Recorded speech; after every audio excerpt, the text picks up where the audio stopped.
these are the only foods that you should actually eat to ensure that you build muscle and you feel your best without having bloatedness, without having gut issues, without being inflamed, but actually feel your best and get the most results that you can possibly get. So today I'm gonna just show you basically what I eat. This is not the full diet that I have, but these are some of the foods that I actually consume right now since switching up my diet from being a bodybuilder. And all I can say is that everything has changed. My skin has glue. I made more progress. Even though I eat less food, I'm in better shape than I used to be. And it's all because I fixed up my diet and my habits. So I'm gonna break this video into three pieces. It's going to be carbs, protein, and fats that I currently use. So, as I said, here we don't have all the foods that I actually eat, but starting off with carbs, we have white rice, basmati rice, or yasmin rice. And another very good source that I love are sweet potatoes and regular potatoes. These are preferably to be eaten pre-workout and post-workout so that you actually enhance muscle growth, because there are a lot of people who say that you can build muscle only by eating steak, for example, or only by eating eggs, but you actually need carbohydrates if you're an athlete, if you're a person who trains intensely, who's doing weightlifting, whom his goal is to build as much muscle as possible while still being shredded and having energy. Because you can, for example, go on long distance bike rides or doing other sports like swimming, skiing, and any other sport and still build muscle. You need this. So, if you want to actually build as much muscle as possible and have low inflammation and feel your best, you need carbs. That is the body's main source of energy, carbohydrates. So, we got, as I said, the white rice, we got the sweet potatoes, and then another very good source of carbs, which I love, is raw honey. Especially if you have those sugar cravings, this one is going to fix it for you. It's super delicious and it has all the minerals, and it's actually going to allow you to boost up your testosterone. You also have the dates. This is another favorite source of mine, which I use especially before training. It's sweet and it actually tastes like caramels. If you eat those candies when you were a kid, these are the exact same thing, but they are made by God. So I love using eggs. They are a very good source of protein, of good fats, good cholesterol that is going to allow you to have higher testosterone. And we also got the grass-fed steak. On here, you don't have to spend a lot of money on very expensive cuts like the ribeye. You can get this sort of part from the meat. I don't know exactly how it's called in English, but it's pretty much the side from the cow, like the leg side of the cow. And it's way less expensive than the ribeye. So you don't have to spend a lot of money on T-bones and these sort of things. Because another very big misconception I hear a lot online is that eating this way is super expensive, which is just an excuse. Because this, for example, is way cheaper than what I used to do. So this meat I get for a week is way cheaper than when I used to get all these protein powders. I was always just searching for what's the next best protein powder I can get, the highest quality.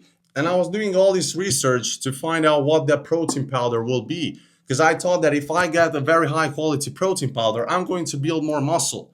All I was caring was the proteins. But I was forgetting about actual nutrients, the micronutrients that you actually need to build muscle and to actually feel good. Because nowadays everybody focuses on proteins, on carbs, on fats, but they miss on the micronutrients. All they care is about hitting their macros, but it's not the same if you get your protein from this or you actually get it from the eggs and the meats that actually have a full spectrum of essential amino acids and also all the fat soluble vitamins that you can get from the meats, for example. So it's not the same thing to get from the protein powder. And I heard this in the last video I made on protein powders, people commenting that, oh, who's going to tell bro that protein powder is one of the most bioavailable sources of protein? And yes, you can absorb this, but don't come to me and say that this is better than actually what God intended you to eat, which is the meat and the eggs, because this is made in a fucking lab. It has all these artificial sweeteners. It's not the same thing, and it's just creating inflammation. And if your gut is inflamed, you can't build muscle. You can't actually absorb the food that you eat.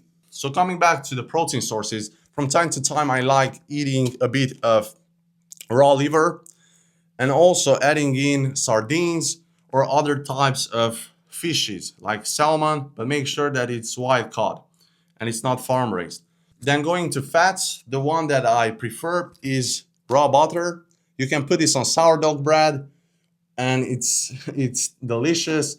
You can put this onto the eggs when you cook your eggs or your steak. Then another very good one is kefir. This one helps a lot with gut health. I prefer using this at night because it's a lighter meal, and preferably before you sleep, you want to make sure that your digestion is at ease. So this one is a quick source of fats and also probiotics, which is going to help you with the gut health. So I definitely recommend incorporating that into your diet. Then another one that I like using is dark chocolate. Again, when you have those cravings of sweet, you can just throw in dark chocolate, make sure it's 95% and it doesn't have a lot of shit in it, because if it's below 95, it also has a lot of sugars and of other things we don't want to put in our bodies. And also I think I missed out on some things when it comes about the carbs. I like also using oranges, apples, bananas. So the whole entire thing of this diet is to reduce inflammation, optimize our digestion, and make sure we get the most nutrients out of the food that we eat. So that way we can actually feel our best and get in our best shape. Because just having a physique and feeling off, being inflamed, having injuries, it's not worth it. It's not worth it. I've been on that side, and I can definitely say you that that is not going to bring you no fulfillment when you can't even bend over because you have lower back pain. And a lot of it is all actually caused by the nutrition that you have and of your poor recovery and so on. But those are other topics I'm going to go over in depth in other videos. So the key rule with this diet is that this is actually how you were supposed to eat. You weren't supposed to eat something made in a lab. You were supposed to eat single ingredient foods. That's the only rule that I actually follow, to eat single ingredient foods. If you can assure that you limit processed food, and even if you have it, you only have it from time to time, like super rarely. But if you eat 99% of the time in this way, I can promise you that you're going to build muscle. Now, all you need to do is to adapt this onto your specific schedule to make sure that the meal timing is proper for you. You can try out 3 meals, 4 meals a day, however suits you the best. It's all about finding what works for you. But I can definitely promise you that this diet is going to transform the way you think, the way you feel, your energy, your testosterone, everything is going to change. And that is also going to allow you to get that dream physique that you want. So if you actually need help with this and you want to skip all that stage of overwhelmness on what you should actually do, because nowadays there is so much information out there, but people struggle with actually applying to seeing what actually works for them. So if you just want to skip that stage and to actually have a plan on how to actually eat this way and also nail down your training and your habits and your mindset, then shoot me the word rebuild on Instagram and I personally help you.